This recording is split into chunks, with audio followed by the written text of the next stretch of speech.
The counter's clear, just a blank space waiting for something useful to take shape. It's not about changing the room, just giving it a bit more rhythm, a sense of order. Some projects aren't about fixing anything, they're about quiet readiness. I line up the pieces and start putting it together. A few of the jars were taller than I expected, so I flipped the top racks upside down. It's funny how often that happens. You think something will work one way, and life shows you another. So you adjust, you breathe, and you let it be what it wants to be.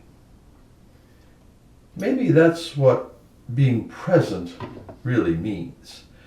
Not forcing every plan to fit, but noticing what fits now.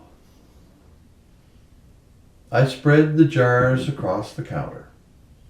Paprika, turmeric, basil, oregano.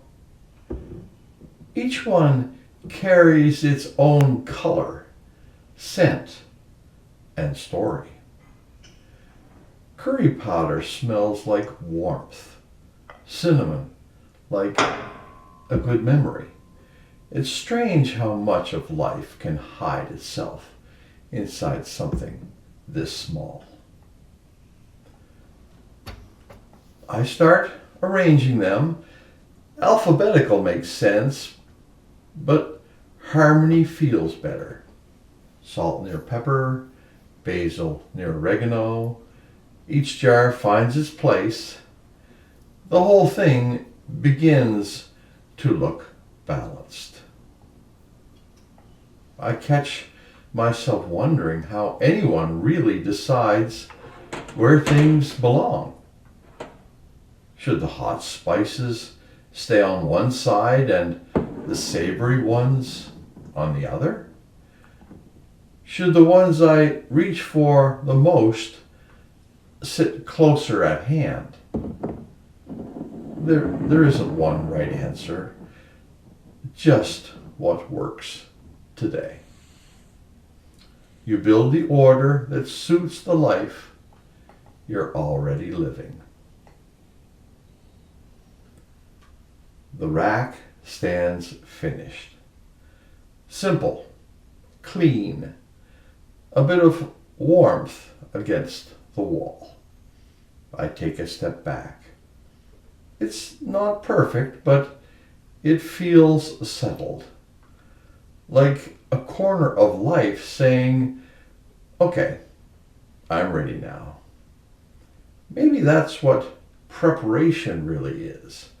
Making a home calm enough for good things to find you.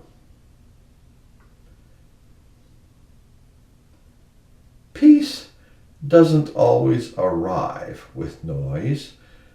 Sometimes it comes in jars. A scent, a bit of color, a shelf that finally makes sense. Sometimes it's enough just to make the room feel ready for whoever or whomever meant to walk through the door next. Maybe everything we prepare is already a kind of welcome.